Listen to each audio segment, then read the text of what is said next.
if I have to hear one more daggum Texasism in a British accent or hear one more stupid-ass thing about the Texas Longhorns marching band, I'm going to freaking lose it.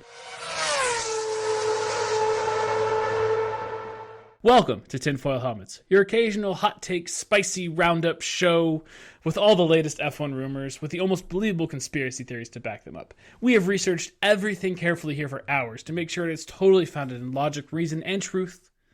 Or maybe we just came up with it right before we went to air. Who knows? Anyway, so Dominic, the race ended about a half hour ago. Did we get anything right about the race? It is so weird actually having races close to our time zone. Well, dagnammit, we got some things right and got some things wrong. All right, we're canceling this. I'm done with this podcast. Yes, with the pending information that you never know when whom somebody's going to get disqualified because their planks got worn out. Suspicious. We got some things right, we got things wrong. I suggested that Charles would win. I was closer than I thought I would be.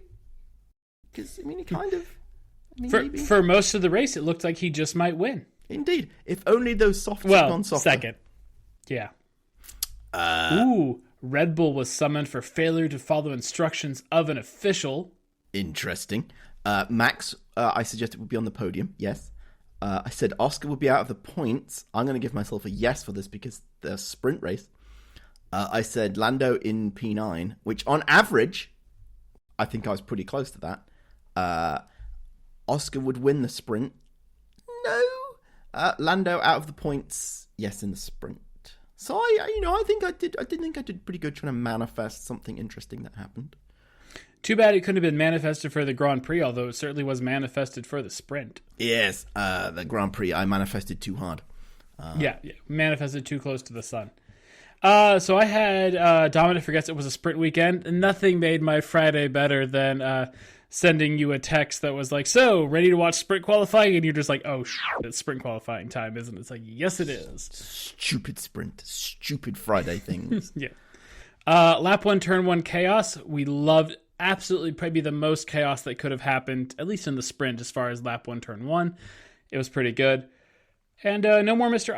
Nice Oscar. Maybe we'll have to wait for the Mexican version of the Formula One Grand Prix to see if we get a no more Mr. Nice Oscar, because he was still fine, kind of, I guess maybe lap 1, turn 1 in the sprint. He tried to be aggressive. Yeah. But, yeah, he got tagged by Nico, and everybody went spinning around, and hurrah. What's that song where everybody's like, something spin around right now, gonna spin around? You spin me right round, baby, right round? That's the one. That was it. That was lap 1, turn 1. You don't need to watch it. You've heard it. The song tells you everything. Cash out? Somebody more musical. Oh, it's Right Round by Flo Rida. Do you want to guess where Flo Rida's from? Ohio. Nope, spell it out. Florida? There you go. Oh. I thought there was going to be a twist there where it wouldn't be from who you thought it would be. Nope. Is it pronounced? It's pronounced Flo Rida? The rapper? Yeah. Yeah. Okay, interesting. Or Flo Rida. I assumed it was written FLO-RIDA in an encouragement for people to mispronounce it, but apparently not. No, it's FLO space RIDA. Space, yeah. Hyphen, not, same difference. Not a hyphen. Yeah. Shall we see if anything happened between the races? Stuff did happen between the races. Maybe some of the best... Maybe my favorite, most individual piece of drama from between races happened this season. Or from this season happened between the races. Do we want to start with that one? No, I think we need to finish with it. Okay. Number one, everybody says that Horny Horner is coming for Freddie Vasseur, except Freddie Vasseur and Jen Alkin, including Jen Alkin, saying the statement that he has the full confidence in Freddie, which I think clearly means that Mr. Fred Vasseur is going to be out of a job by Mexico, maybe Brazil. Didn't they have full confidence in Matteo Binotto as well? Exactly. Yeah. Any time, in any situation where it's public news that somebody comes out and says, we have full confidence in X, it's a lie, and they're getting ready to get rid of that person. Ferrari really are the Dallas Cowboys of Formula One. Yes. Yeah. Except instead of having not won anything from the 90s, they just haven't won anything since the 2000s. But it's the same sort of stuff Jerry Jones pulls with his head coaches. It was like, yeah, we love this guy. Fired. Exactly. Which I'm assuming also means that Charles and Lewis will get fired instantaneously as well. Because it's not the car, it's the people.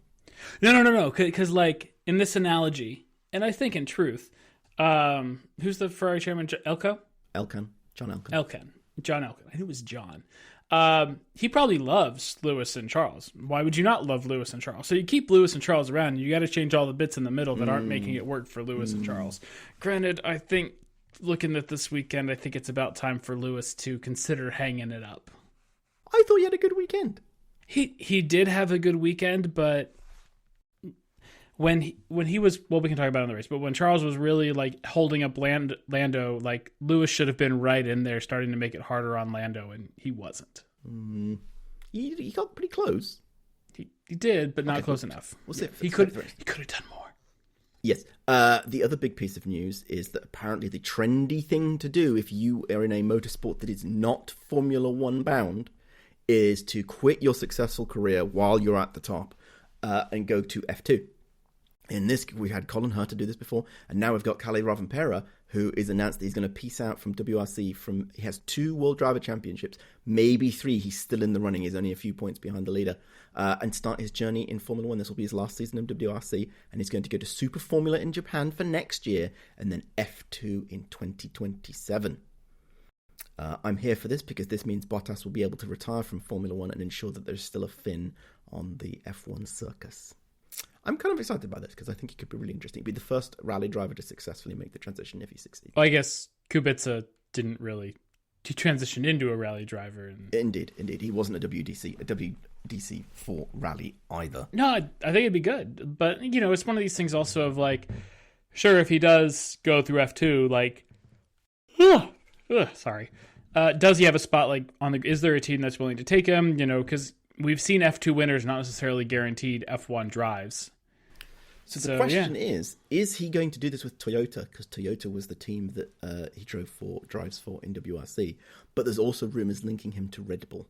Yeah, I mean, well, I assume he's going to drive for Toyota and Super Formula at that point. I would assume so. Because I assume Toyota has a Super Formula team. I'm going to look this up. I love the idea. I think Super Formula is actually really cool. From everything I always see of Super Formula, it's like, this is great. Because it's like Formula 1.5, right? Yeah, I forget if it's a little slower than F2. I think it's a little slower than F2. But the cars look pretty good. Toyota and Honda are engine suppliers of Super Formula. Everyone is upset that Lando Rich AF Norris had to pay $3.5 million per free practice session to get into the sport. I'm both not surprised and surprised. Apple gets the US rights for F1 because they will happily burn money and nobody else will. I'm excited about this because that means I can cancel my live TV subscription. You could have cancelled it before. No, because I watch the NFL football. But you could have switched to F1 TV and paid for that instead for $80 a year. Okay, whatever. It's too complicated. Yeah, it's fine. Too complicated. I can't use an app. I can't, man. There are too many apps. I'm very concerned about this because despite the fact that I'm an Apple fanboy, I'm pretty sure Apple's going to screw this up, and I'll be very mad if we don't get good commentators, but we'll see what happens. I mean, you can always watch it on mute. I've tried that once, and I fell asleep very quickly. I can always just hop on like a FaceTime with you and just tell you what's going on. There we go. Live. We should start doing live episodes. There we go. If Apple screwed this up, we're just going to do our own live commentary. Yeah, we'll do our own commentary during the races now, as long as it fits our schedules. Overall, though, I like this. I like the idea because they're going to have all the F1 TV benefits on the Apple product. It sounds like now you also get to watch slow horses. Yes, and Invasion and from the Foundation and Trying and Ted Lasso, and Shrinking, Yeah, there's a whole bunch of good stuff. The Tetris movie. The Tetris movie. Did you watch the Tetris movie? I did watch the Tetris movie. I enjoyed the Tetris movie. It was very fun. Yeah. You'll be able to watch the F1 movie. Oh, yes. Silo. I don't think we said Silo. Silo's very good. What was the other one? There's a lot of good content on The Studio. Whatever. Dark Matter. It's pretty good. Yeah. Yeah. Well, no shortage of good content for you to check out on Apple TV Plus. Apple TV, if you'd like to sponsor this show and bring us on board to be your additional commentators, maybe pre-post race, get in contact with us. You know where we are at feedback@tinfoilhelmets.com. Or just, I'll take a comp to Apple TV subscription. Okay, fine. I don't need much. I will do the pre and post race commentary in return for expenses and a Comped Apple One subscription. Premium. I don't want any of this low non-family benefit crap. Just give me the whole thing. Anyway, other pieces of news. The rumor is that Ferrari got Ferrari'd because it turns out they've been doing something suspicious and therefore their car pace dropped off. The only thing that confused me about this is I'm not sure they had any pace this year. Well, so it's not that per se. It's that Ferrari's whole mode of engineering in this formula has been to exploit loopholes in the rules rather than technical advantages. So like the car only works when it's lowered. So when the technical directive comes out that says like, well, you have to have a minimum certain ride height, it nukes any sort of their pace. Like their whole car concept has been built around like, for the last 5-6 years have been built around these sorts of loopholes. Remember like the engine gate thing of potentially burning oil in their engine.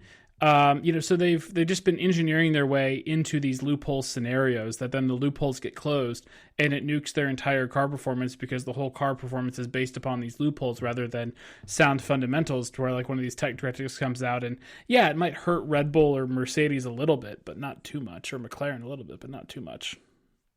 It does appear that seems to be Ferrari's flaw, because they can't just build a good car. They have to exploit something, like they exploit their drivers. Well, I think they're just trying to take a shortcut to the front of the grid, and I don't think you can take shortcuts in Formula One to the front of the grid. I agree. Otherwise, that's going to be a track limits violation, and you get 4 of those, and that's a 5-second penalty. You yank the steering wheel to save it. Yep. There was a great bit that I saw of Taco Bell should be the sponsor for the Cadillac Formula One team, and as an American, I fully support this. Taco Bell should definitely be sponsoring the Cadillac team. Could you imagine rocking up to Miami and it's like with a Baja Blast theme livery? I can imagine how that would work perfectly for tying in with a certain driver they have called Valtteri Bottas. He would be absolutely ready for that merch/promotional game. Could you imagine Valtteri Bottas having to explain what a Crunchwrap Supreme is to his Mexican teammate? I will pay money to watch that. I will subscribe to the Cadillac Superior Premium Extra after show service something with a free Baja Blast out my ass. It would be absolutely hilarious though to have like the one Mexican driver on the grid be sponsored by Taco Bell. Yes. And in fact, one might say is Taco Bell to Mexican food is the same equivalence of Checo Perez to a Formula One driver. Oh, yes, I love it. There we go. Perfect. This does raise a question in my mind. What other fast food places should sponsor the other teams? Does it have to be like, regionally? It doesn't have to be make regionally sense? appropriate. Because I'm not up on like what my French fast food chains are. Well, the question is, what? There'll be a charcuterie or maybe a boulangerie. Petit déjeuner. Yeah, there we go. Exactly. I'm thinking that every British team will be sponsored by Wetherspoons. Knock back a couple of drinks. Or maybe they should be more appropriately sponsored by Yorkshire Tea. The Mercedes will be conflicted because the question is do they get sponsored by the team where they're based, or is it like Wiener Schnitzel Fast, or whatever the fast Wiener Schnitzel is in Germany? Bratwurst Express. You need something like Mini that currently pretends to be British but is no doubt German. Yes. That would be perfect. When they eventually make the car smaller and more exciting, Mini can come back into it. King Charles? What would King Charles sponsor? Well, he seems to be British, but he's definitely German. Oh, I see. Yes. Yeah, but I don't think he tends to sponsor Formula One teams. I feel like just by the nature of where a lot of Gene Haas's stuff is, like Chick-fil-A makes sense. Mm-hmm. Yes. But I would argue that Chick-fil-A is actually successful. Jesus. Do you have a Formula One team that you can say is on the grid? Because in which case, I think Haas is more successful than your Formula One team. That's true. I haven't quite scraped together the entry fee yet. Yes, no. You haven't bribed everybody off yet. Yeah, but I can comment about all sorts of... I'm an American, therefore I can comment about all these sorts of sports teams that I can never own or, actively make good by my own right. So I have to just compare them to the content I'm seeing on the field, which is not great. Yeah. Especially after they brought a massive upgrade this weekend and it did nothing for them. Can I take a segue in our podcast? You can always take a segue. great. Is it a chimpanzee riding on a Segway? No, it's all about baseball. Because I know you love baseball, and the Championship League series, the American Championship League series, is currently still going on. In which, I guess, local to the podcast, Seattle Mariners are going up against the Toronto Blue Jays tonight in Game 6. Should be good. Okay. But there's been a lot of talk about, are the Dodgers ruining baseball because they seem to be buying up a lot of really good players, and baseball has a thing in place called the luxury tax instead of a salary cap. So essentially, if you spend more than a certain amount of money, then you owe a certain amount of money in tax. And it seems like the Dodgers are getting around the luxury tax by deferring some of Shohei Ohtani's contract. So, interesting. Yeah, so and everybody's arguing, and there's a whole baseball might not happen in 2027 because the collective bargaining agreement is up, and then if there's a real sticking point between ownership and the players, is the strike going to go through 2027 all the way, which isn't good for anybody, because the owners, I think, really want a salary cap. The CBA is kind of saying we need a salary floor because some owners just are not spending the money and they're just putting shit teams on the field and raking in a bunch of dough through shared TV rights and all that. And so it's the Dodgers are ruining baseball because they don't have a salary cap or anything like that. And I would just say, you can defer the money if you want, but if you sign Shohei Ohtani to 10 years and $700 million, then for the next 10 years, as long as he's on your roster for the next 10 years, then $70 million counts against your payroll tax. And yeah, you can pay it out later if you want to declare, but for the luxury tax purposes, it's service time of that'd be my solution. If we're suddenly going to do a baseball podcast that I'll drag you kicking and screaming into. I did see, based on reading on the BBC, that Ohtani managed to get some record by 3 home runs in one game for the first time in 30 years or something like that. I'm not sure it was a record, but it was maybe one of the most impressive playoff performances by a single player, because not only did he go 3 for 3 from the plate with 3 home runs that weren't barely scraping over the wall home runs, that were flat out moonshot dingers, all over 400 feet. So he was 3 for 3, 3 home runs and a walk. That's a really good day. 15 total bases. No, 12 total bases. That one. 12 total bases on 3 hits. It's pretty good. So I'm assuming he's going to come out as having doped soon. Oh, no, probably not. Oh, but this was he also started the game pitching and pitched 6 shutout innings as well with 10 strikeouts. What's a shutout inning? You don't allow any runs. Oh. That's pretty big. He allowed 1 hit on 6 innings of work with 10 strikeouts. And no runs. So the Dodgers are going to win the World Series? You got to play the game, and currently they don't know if they're going to play the Blue Jays or the Mariners in the World Series. What was the stat I saw the other day? That the Mariners are the longest active team that has never won a World Series. They are the only team in Major League Baseball to have never appeared in the Fall Classic. Okay. Why do you keep referring to the Fall Classic and not just calling it the World Series? Because I like the name. Because okay, the World Series is also known as the Fall Classic. I have discovered this after you used it, and I had to immediately ask Wikipedia, so I didn't look like a total chump. Yeah, well, instead of you just being has they won the World Series? Oh, yes, they've won the World Series. I will use the alternate name of the Fall Classic. A teaching moment. It's like the Super Bowl and the big game. It's the similar sort of Wait, I thought the big game was just they'd use it multiple times for the biggest game that was currently that weekend. No, so Super Bowl is trademarked by the NFL. Yes. So all the advertisers that want to say hey, come to our restaurant for good deals this weekend, they can't say Super Bowl, so that's why it's always Super Sunday or the big game. Wow. Capitalism was a mistake.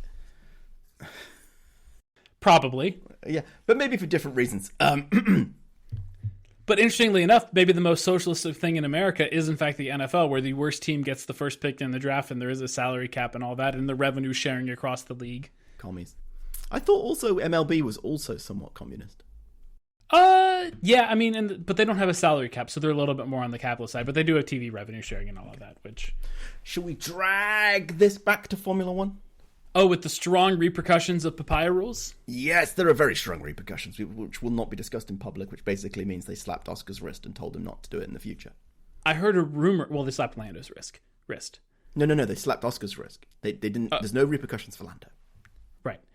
I did hear a rumor about what the repercussions might have been. Oh? And that is that Oscar gets to pick the qualifying order for the rest of the season. Like who goes out first out of the garage. Huh. Does that really help anything? Not this weekend. We really know what was going on now, though, because we heard some more beans being spilled by a court case. This is by far one of the best bits of like random drama that I think has come out since we've started doing this podcast. So what? Alex Palou is suing McLaren for him not getting a Formula One seat, I think is what the case is. So breach of contract or something. Yeah, because Zach Brown was like, "Yeah, we're absolutely going to hire you," and then they didn't end up hiring him. And the whole big thing that came out under testimony Discovery. In discovery, under threat of perjury testimony, sworn testimony. I think it might have been a deposition, but the whole thing was that apparently Zach Brown didn't want to hire Oscar Piastri. It was not his idea. He was not in favor of it. It was an Andre Seidel thing. Seidel? Yeah. Yeah, the one that got fired. The previous, team principal. So it was all his idea. So Zach didn't want to give Oscar the drive. And I think it makes everything we've seen just feel a little bit more clarity, makes sense. The question is, but why? Because Oscar was going to bottle it and he knew he wasn't up to it, as is clearly seen now that he's in the lead in the championship and hasn't been able to convert it. Still leading. True. Is this because secretly he wanted an American on the track and didn't want to take another shackle dragger? Maybe it felt like... we don't know what other decisions Andrea had already made. Maybe there was some sort of Daniel Ricciardo fallout in here as well.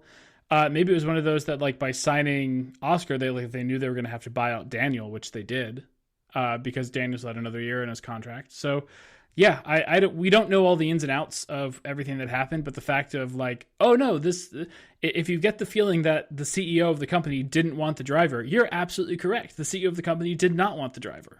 Suspicious. You've now got me thinking, if Daniel had stayed and they'd had a good car, what would have Daniel done? Would he have still been terrible? It sounds like it, judging from everything we heard from Red Bull after... yeah. Everything we heard from Red Bull after he left McLaren was not a good look for McLaren, or Renault for that matter. Speaking of people who maybe don't have the skills to be in Formula One anymore, shall we move on to our occasional and recently renamed segment of Does Lance Stroll Still Have a Job? It pains me that the segue to that was Daniel Ricciardo. I know, I'm sorry. I only thought of it in the last moment, and I feel ashamed, but I had to go with it. So the short answer is yes, and I have no idea why. So I actually had a friend at the track this weekend who probably does not listen to this podcast. Brian, if you do, I'm sorry I didn't shout you out. Perfect, right? Anyway, so but yeah, after Lance Stroll caused the essentially race-ending crash in the sprint race because it ended up finishing under the safety car, apparently he was booed on the scooter going back to the pit lane. This is perfect and appropriate, and I know that there is hope for children yet if they can boo Lance Stroll.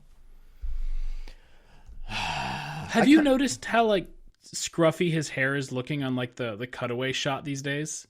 I haven't seen a cutaway shot of him for such a while. Well, like they do like the staged photo of him as like, oh, here's a Lance Stroll thing, and like they show a picture of Lance Stroll. His hair does not look put together for a billionaire's son. Come on, Lance, we all know you're a nepo baby. Act like it. It's trendy to have it hanging out like that now. That's the key. You got to look a bit scruffy, a bit lost, a bit disheveled maybe. But other people who probably just keep going, I've got words and they're not coming out. Speaking of drivers who look like they're lost, George Russell got a contract extension.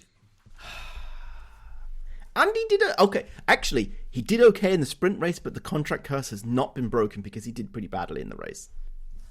Compared at least to a sprint race, yeah. One of the reporters asking Penn questions, asked George about the length of his contract, because we don't know how long it is. All we know is he's at least driving it for 2026.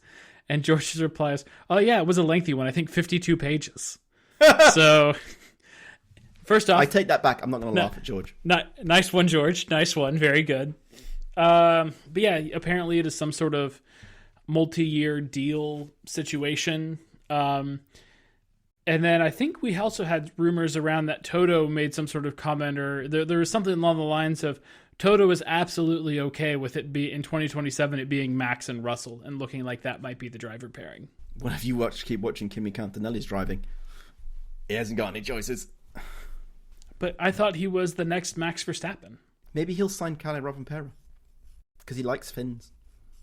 If you want to win, employ a Finn. Exactly. Shall we talk about the sprint? Do we want to talk about the exciting race first, or do we want to talk about the Grand Prix first and then come back to the sprint because it's exciting? Let's talk about the sprint. Oh, I was going to say, let's do it weird and talk about the race first because then, you know. I think it makes sense to talk about it in weekend order. Okay. So we had a sprint thingy that I'd forgotten about, and then we did sprint qualifying. Yeah. Yes. And then we basically had sprint qualifying was basically if you live in a urban area with terrible traffic, aka I-5, 405, M25 for those of you located in the United Kingdom. It was basically that for most of the entirety of qualifying. Yeah. I think they could do a better job with sprint qualifying. It wasn't great. Like, I don't think it's not a session that's really that interesting to watch. You know, I think you could call it free practice 2 and just say, hey, but we're actually going to set the grid based off the total time set in free practice 2. I think you could do that. Or the solution I proposed to you when we were having our chat about sprint qualifying was pretty much right now, you know, you can only use one set of tires per sprint qualifying session. Yes. I think that's fine.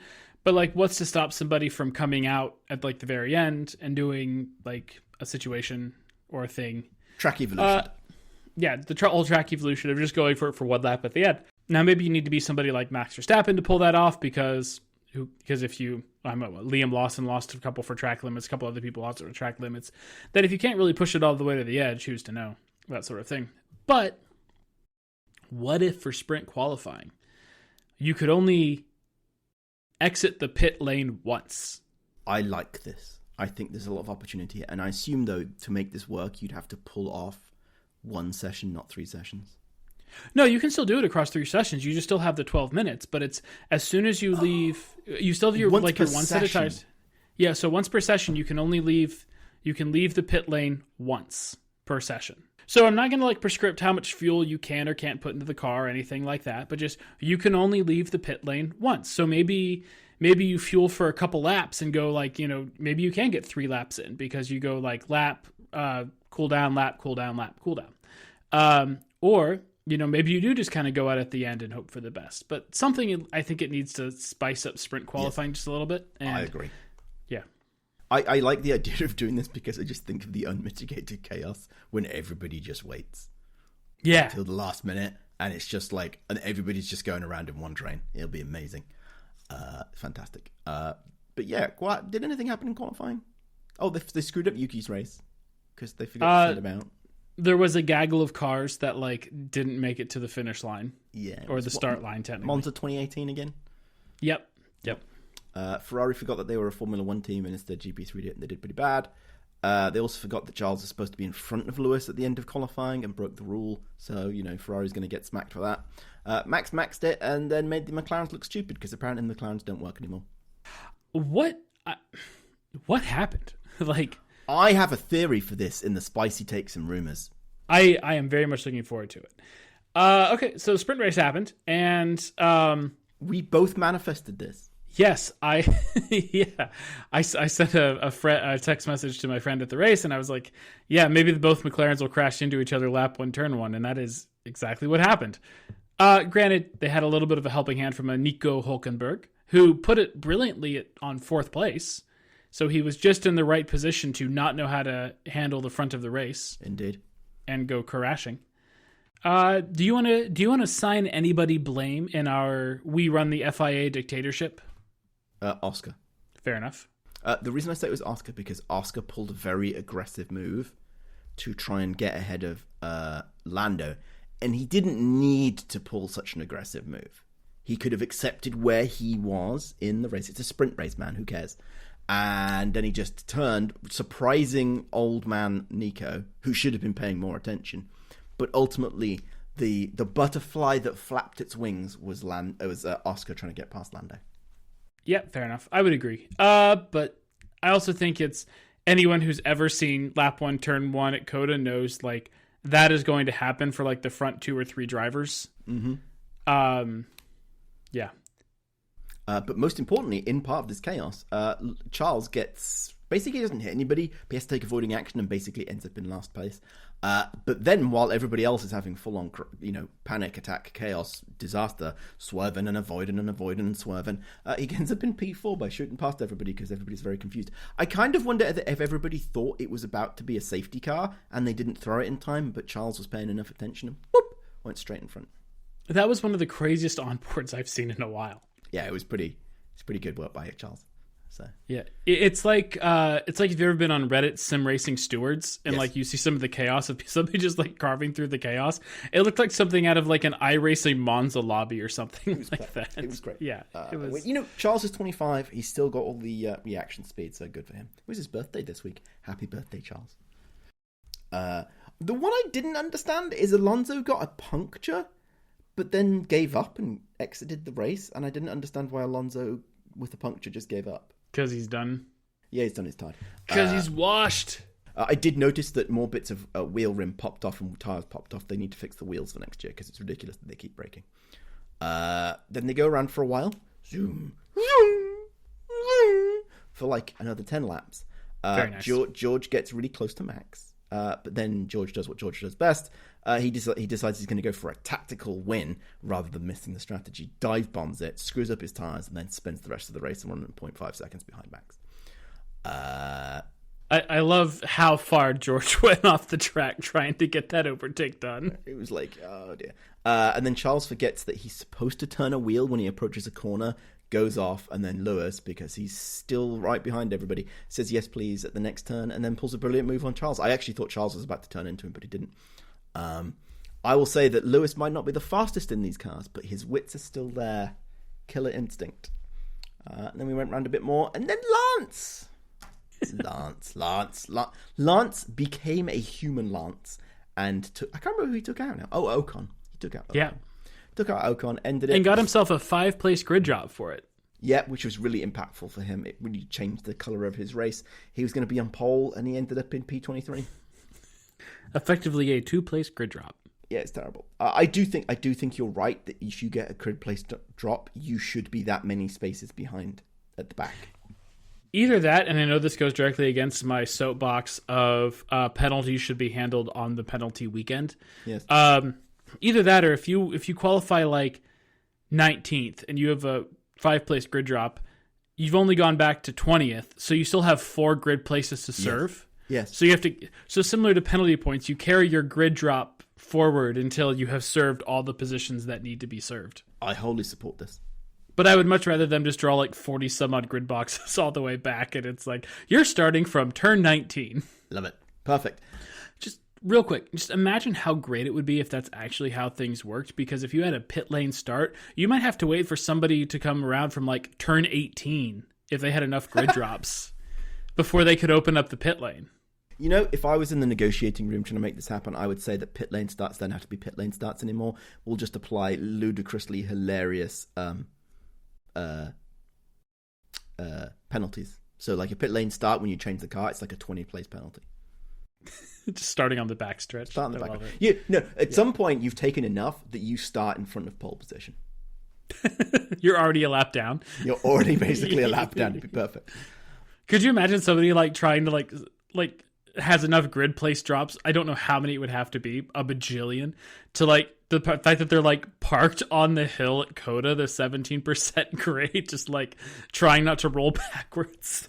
You know what would be hilarious about this? A team would do it for strategic reasons. Oh, we've got our other teammate who took an actual engine penalty and he's had to end up in P12. But, the pole sitter is the championship rival, so we're going to make our other driver take a 100-place grid penalty and end up sitting in front of him and then just block him.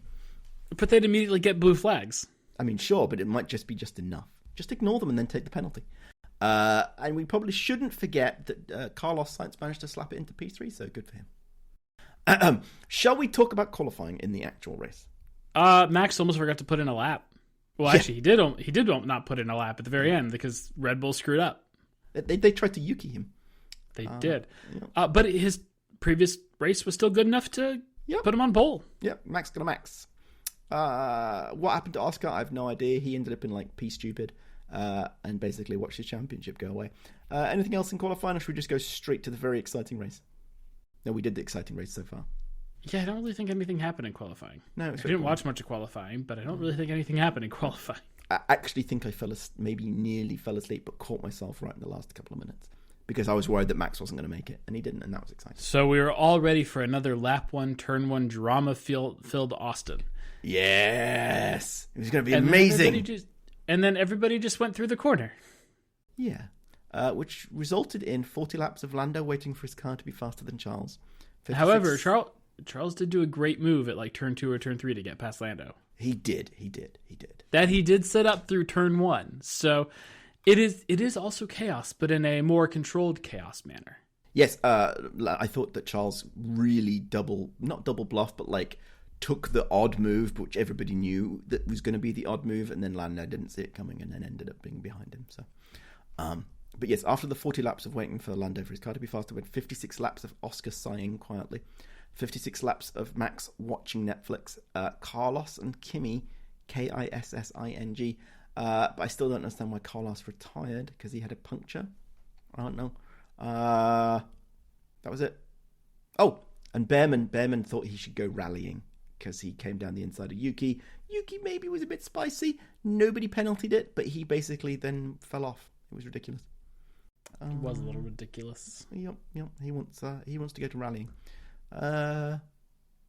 Anything else for the race? Let's see. Anything we want to talk about? Charles did a great job defending Lando for a while until he made those tires work. Until Lando remembered that he could drive fast again. I don't know what happened towards the end.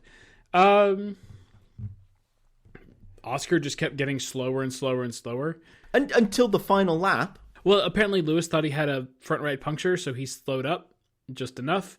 The funniest thing about all this is early in the race, George was complaining about how slow Oscar was, but he was even slower than Oscar. So, yeah, it was a bit of a weird one. Overall, I thought it was a good race. It was a pretty classic Formula One race. I think it is. I don't understand how Pirelli know nothing about the tires they provide to the teams. They are doing the classic move if they think they can put their fingers on the scale, but they've failed to completely wargame out what will actually happen. So, like, they have a hard tire. They're like, let's put the hard tire on to introduce a new strategy element. But the tire was clearly really bad, which no Formula One team's going to pick the crappy tire. They're going to do other weird strategies instead. Like, people want the softer tires. People will always favor picking the softer tires if they can. Then we should just bring the C5, C6, C5, C4 every race weekend. Yep. Oh, it's going to be a 12-stop race? Okay. Yep, 100%. I would love to do that because I would love to see what it leads people to do. It could be interesting. Yeah, I think the other thing is I think they are trying to invoke a split strategy. They're trying, I think, to get as close as they can to the teams doing a split strategy of some people trying a 2-stop, some people trying into 1-stop, and I think that's fine. But in modern day Formula One races, it is just hard to overtake. Like, even at Coda, which is, I actually think, a pretty overtaking-friendly track, you have a really good long backstraight with DRS. You have a third sector that, like, you can take different lines through and follow cars through somewhere. Like, we saw, a lot of gaps maintained being closed through that third sector. And then you have another DRS straight down the straight into a big hill. I think there's a lot of good overtaking spots at Coda. And even at this race, it's like, oh, nope, track position. Next year, though, it's going to be amazing. Or it's not, because it's the first year of a formula and it's going to be crap. Apparently, I heard more rumors that apparently Mercedes have totally nailed the engine and it's going to be amazing, which makes me sad. So that means it's good for McLaren, it's good for Mercedes. And Williams. Let's be there, yeah. Not Aston Martin, they're going to have Honda, which means they'll break down and be stuck down the back. Perfect. But they'll have Adrian Newey in active aero, so that'll be interesting. Yeah, but won't help when the engine keeps breaking down because Honda keep breaking down. No, but it's active aero, Dominic. That'll fix all the problems. Yeah, that'll fix all the engine problems because it's active aero. The battery will be so good that they'll be able to do half the race on just battery. It'll be amazing. Coming soon to Formula One, BYD. Yeah. It'll be Formula Whee! Yeah. I had a thing. I forgot. Drive the day. Oh, there's more about the race. Okay. Yeah. Fun battles at the back between the Alpines. Was the TV direction better this week? I would say overall, yes. I think it's hilarious how little we saw Max Verstappen, but he was really checked out front. He was watching Netflix. Yeah. And just chilling. Overall, yeah, fine. I think it was a fine race. I think Coda's. Oh, this was. I was on a Pirelli tire rant. Yes. I think if you end up with like F1 groupthink in the sense of if they try to do something along the lines of, we'll try to encourage a split strategy of like maybe some people will go a 1-stop, maybe some people will go a 2-stop. But at the end of the day, like the top 8 or so usually groupthink pretty heavily towards all being on the same strategy, which sucks. And I think you could, if you want to put your finger on the artificial scale, which you are already doing in Formula One in several different spots, just make it a 2-stop. You have to use all 3 tire compounds. I think that's the best way to do it. The other alternative is let the fans vote on when the pit stop is. Oh, like Formula E, the fan boost. Yeah. Except you have to stop in the next 2 laps. Either that or like you can only enter the pit lane unless you have damage on like even numbered laps. Something absolutely ridiculous. But I do like the idea of you have to use all 3 tire compounds. I agree with that idea. That should be a thing that happens because I think it would let people do what they want to do. Or we can absolutely go the other way on it. You can use either 1 hard tire for the race, 2 medium tires for the race, or 3 soft tires for the race. Interesting. For a moment I thought you were saying one wheel would be hard, the other one could be soft, and the other one could be medium, like they used to do in the old days. But you I get what you're saying now. Yeah. You can either take the hard tire, which will last the entire race, guaranteed, with no stops. Take the medium tire with no stops, no stopping required. You can use 1 hard tire, and if you want to pit for other tires, you can, but you don't have to. If you start on the hard, you can go all the way to the end if you want. If you start on the medium, you only have to stop once. If you start on the soft, you have to stop twice. That would also be acceptable. Yeah. Be interesting. Driver of the day? Driver of the day / who couldn't wait for it to be over. For me, my driver of the day was Max, because he made it look easy. I actually, because the race, I could watch it live because I wasn't asleep. I got to vote for driver of the day. So I felt like it'd be weird to vote for driver of the day and pick a different driver of the day on these silly little podcasts we do. So I voted for Charles. Silly. So I voted for Charles, and then Charles immediately got overtaken by Lando. But he still won driver of the day. And I think for me, he honestly still was the driver of the day. I would have given it to Max if he had the fastest lap, but Kimi Antonelli had the fastest lap. I think he got that fastest lap really early in the race as well. He did. Which means everybody wasn't trying. If Max had gotten the fastest lap, he would be the first driver to win both a sprint race and a Grand Prix, lead every lap of the sprint race and the Grand Prix, and have the fastest lap in both races and start in pole on both races. The Big Mac Award. He would have like the double Grand Slam or the Super Slam or something like that. The Big Mac Award. We're in America. A supersized slam? Exactly. A supersized double Big Mac Grand Slam. With fries. And... Well, you haven't been to McDonald's in a while. No, I can't eat at McDonald's. So. Fair enough. My driver who couldn't wait to be over was Pierre, because it was a truly terrible race for him. He got told that his teammate wasn't going to overtake him, and then they did, and I think he ended up in last place. That's hilarious. I loved that. Hold position. Down. To be fair, if Colapinto hadn't overtaken him, he'd have got hulked. So, who's your driver who couldn't wait for it to be over? I went with Oscar because it has to suck sitting there watching your tires deteriorate in traffic and your championship slowly disappear as Max Verstappen is coming back at McLaren at a rapid pace. And I was thinking about this, and I think this segues nicely into like a championship watch. Do we want to segue into the team debrief first? Sure. Should we move the team debrief after championship watch? I think so. Okay, so we're segueing. Segue into championship watch. I remember about this time last year, we were looking at Max and Lando. And, it's like, let's actually, let me go pull up last year's doc. Let's go see what we were saying. Because last year at this race, Lando and Max pushed each other off, and everybody was very upset. And one of them got a penalty, and I think it was Lando. Yeah, Lando got the penalty for pushing Max off. True. But we had a championship watch there, and Lando needed 11.4 points per weekend to overtake Max at that point in time.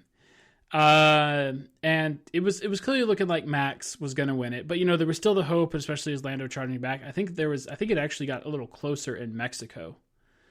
Let's pull up the Mexican Championship watch.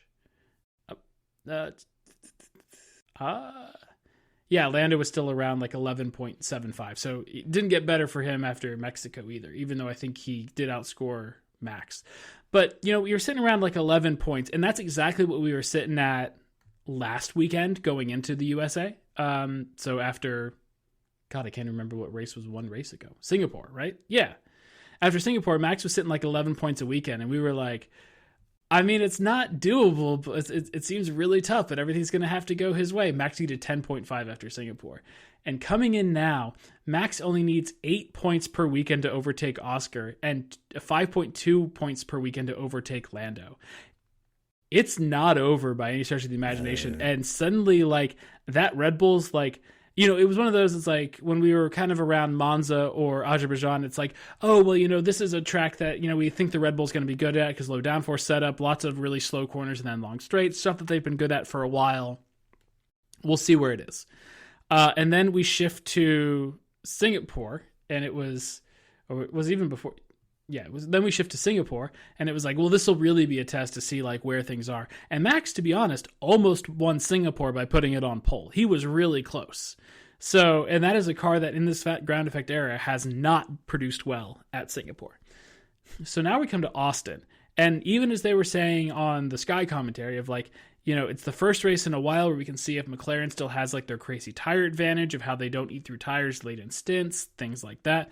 And it did still seem to be there a little bit, but definitely not as pronounced as it was. Like, I think if it was as it was in the early of the season, I think Lando would have breezed up to Max. Yes. At some point over the course of once he cleared Charles in both stints. I think it would have been a lot closer with how the McLarens were extending their tire life earlier. And that advantage seems to have disappeared. And Red Bull seems to have gotten it all together since they fired Christian Horner. Which I find amusing in many different ways. It's very fascinating. I feel like that's going to be, I think we'll have to take a look at that like after the season ends to kind of actually see how all this shakes out as well of like, what's this just like a good 4 or 5 week race streak? Something in like the last 5 races where there's been like 135 some odd points on order. Max has won like 119 of them. Like, he's on a run. He's on a real good run where it's like, oh, it looked like McLaren were going to walk away with this. And to some respects, we're walking away with this by how early they've won the Constructors title. But Max is right there. And I'm not sure I'd count him out at this point in time. Oh, I wouldn't. Because think if we have another like crazy Interlagos of like rain. I don't even think you need to have anything crazy. I think you just have to, based on the performance of the McLarens, I think it is totally reasonable that Max is going to pull this off.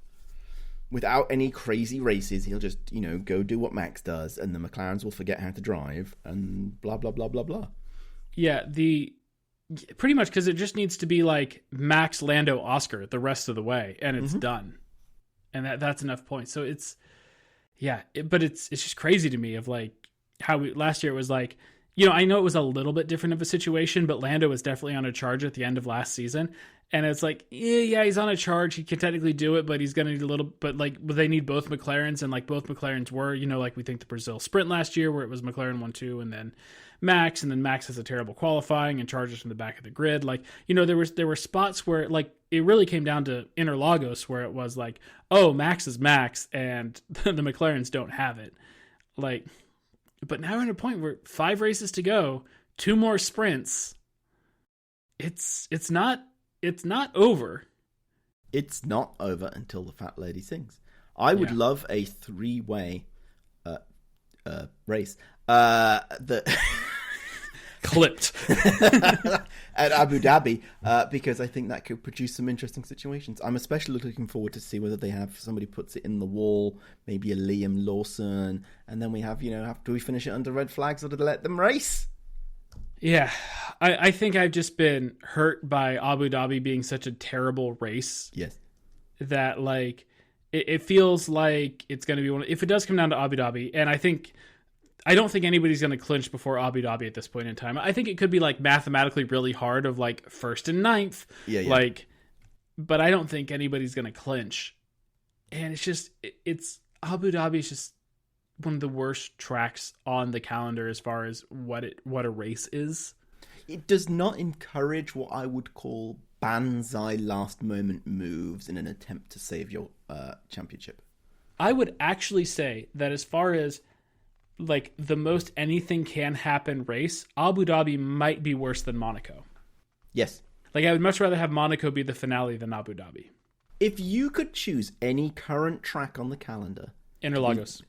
You think it should be Interlagos in a classic? The last race? Yeah. I think it should be Interlagos purely because like that is a track that like just by the nature of it, you know, it's a track that it's somewhat at elevation, which kind of nukes everybody's arrow a little bit. It's a track that like you can set up your car in there are multiple ways to go fast around that track. Mm-hmm. And then weather is also like very unpredictable. Okay. Yeah. There's just, especially the time of year where it would be with the end of the season, that like there are just so many variables at Interlagos that like, you know, how many times have we rocked up to Interlagos and it's been like, oh, it'll definitely be like this. And it's clearly not like that. Yeah. Like, yeah. So no, I think if I could pick one track for the end of the season, like the final race, it would be Interlagos. What would be your second choice if you couldn't have Interlagos?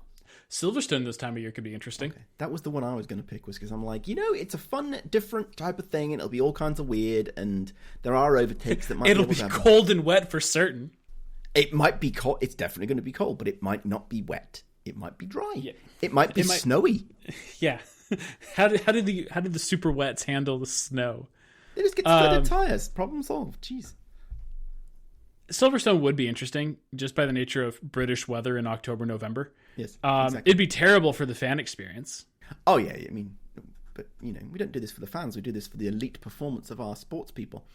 I also think it would be good as like a go back to like let things finish back where it all started kind of thing. Yes. You know, Tour de France riding down the Champs-Élysées, which I know they started doing in the 70s, but like, you know, kind of a classic race finish under the capital of Paris, you know, go back to Silverstone where Formula One, the World Championship first began, like all sorts of things.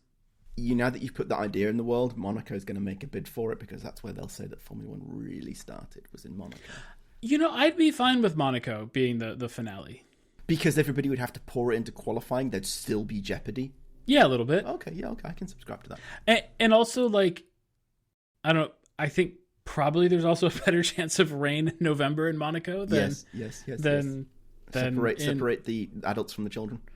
And at the end of the day, like, Monaco also, like, there are good races at Monaco. Yes, but extremes. Yeah, it just of, you know, it's when does the weather come down? When are you doing pit stops? Like a wet to dry Monaco is actually a very interesting race to watch. Yes. For that crossover period, yeah. Yes. Which really means they should make it a 15-lap race where they start on the dry and then they spray water on it. What we need to do is get some Middle Eastern oil country that is trying to whitewash their crimes with sport to build an indoor Monaco with rain, where we can do a wet to dry Monaco every year. Just build a Monaco in the middle of the desert. I love it. It's going to happen. So you're saying Silverstone should be the end of the season? I just think it'd be interesting to try it rather than, you know, these are all the other normal places. I feel like just completely pick an interesting track where you genuinely get overtakes as a general rule of thumb, and then throw the weather in. The Nürburgring. The full one. The full thing. Okay, I can support that. Yes. Yeah. 10 laps. Boom. In November. I wholly support that. That'd be amazing. Yeah. Just wait for the overcut. Yeah. Yeah. We predict the soft tires will last one lap. We predict the soft tires will last half a lap. But you do qualifying on the Grand Prix course. Yes, because and then the race is on the whole thing. Free practice is also on the Grand Prix track. Free practice 1 on the Grand Prix track. Yes. Free practice 2 on the Nordschleife. Okay, yeah. FP3 back on. Got it. Yeah. Support it. Okay. Yeah. Debriefing. McLaren, I think, was the right answer. Yeah. You had McLaren written down. Yeah, because I want to see. Although I don't know why. It was kind of there was no real team spices. McLaren maybe after the sprint race, but even then, maybe not. Because that wasn't their fault. They didn't cause it on each other, except Oscar caused it. You know, I'll be slightly contrarian. I'll say Ferrari because they actually seem to make the right strategy call and still screwed it up. How? Okay, what? How can they make it and then? What do you mean screw it up? Because Charles should have won. Because Carlos got third. He should have gotten second. And so somehow they had the right strategy and they still lost. No, I don't think the team had the wrong strategy and the team screwed it up. The team had the right everything and Charles screwed it up. Ooh, that's a take. So, remember, Ferrari, blame the driver. Okay. Spicy takes and rumours. I have a spicy take that the reason McLaren have dropped off is because they got overconfident, stopped developing the car to focus on 2026, and now they've had their ass handed to them. Or my other particularly spicy one is they got told that their magic material wheels were illegal and they've had to pare them back significantly. I think it's that one. Yeah. Because they've also stopped talking about it. So yeah. Well, it's also seemed to stop being a problem. Yes. Or a solution. Solution. There we go. Right. Do you have any spicy takes or should we move straight on to problems, predictions? you have opportunities. Oh, you and your management bullshit. You know what the correct response to that is? Go on. I have a massive drinking opportunity. Predictions for the Formula One Gran Primo de la de Mexico. I had a taker rumor that I did not write down. Oh. Yes. Christian Horner was holding Red Bull back. Possibly. Yeah.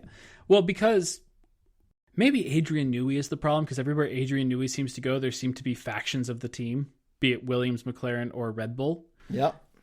So we'll see what happens at Aston. So your spicy take is that Adrian Newey set up the environment in Red Bull to allow factions to be formed, which then Christian Horner exploited.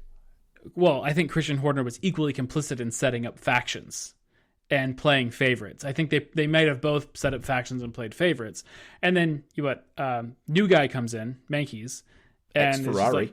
Yeah, and it's just like, hey, we got really good talent. We still got it all to play for. We're gonna all work together and do the thing. Because I can't imagine they've just totally given up on the 2026 car in lieu of 2025, given how the season started. So, because that would be silly. So yeah, it just feels like he's brought the team together in a way that like you thought Christian Horner could, but clearly didn't. Yeah, I did. I get hubris. I think Christian Horner believed in his own mythos and did all the stupid things that people do when they believe in their own mythos. Fair enough. El prediction. I'm going to say Max wins because it's his favorite track, and Oscar continues to be mediocre, which is very disappointing to me as a Oscar booster. I'm not boosting him anymore. I will say it'll be a totally dry race. Manifesting. Yeah, absolutely. It'll be a totally dry race. There will be no rain clouds headed around Mexico City this weekend. I'm gonna go check it's next weekend, right? It is next weekend. I am now also checking Mexico City. 10%. High of 74. Seems lovely. Mexico City is really cool. But we need rain. Please. Have you seen our 10-day forecast? No, don't make me look at that. Well, really, you just need to look at Thursday and then copy-paste it for, like, the next week after that. Is it rain? Oh, yeah, high of 55, low of 40-something, 60% chance of rain. As long as it stays above the 40s on the lows, I'll be pleased because my heating works well. Fair enough. Yeah. And then my other prediction would be Oscar back ahead of Lando. And I'm going to keep this a little bit vague because like if he sticks his nose ahead going into turn 1 and then there's turn 1 chaos, because there's what you really want to qualify like third here, don't you, in Mexico? Yes. Because it's double slipstream, go through, slingshot past into turn 1 or turn 2, boom. I would, as much as it would be crazy to watch like Max Verstappen get Ferrari sandwiched again by the McLarens. That would totally ruin his championship run that he's on. It would fit with the belief that Oscar is Kimi 2.0. Well, then Max would have to like beach it in the gravel at China or something. What? 2007. I was going for when Singapore, when there was a Ferrari sandwich where Max got caught in the middle between those two. Hence, that would make Lando Vettel, which seems about right. No, Vettel's a winner. True. That is actually true. We are waiting for your feedback. Write into feedback@tinfoilhelmets.com and let us know your conspiracy theories, feedback and wants, and tell your friends to like, listen, rate and subscribe. And if you know people that work at Apple, tell them to ask us to do some of the extra content for the new Formula One on Apple TV service, because you know we're ready and we're waiting for your call.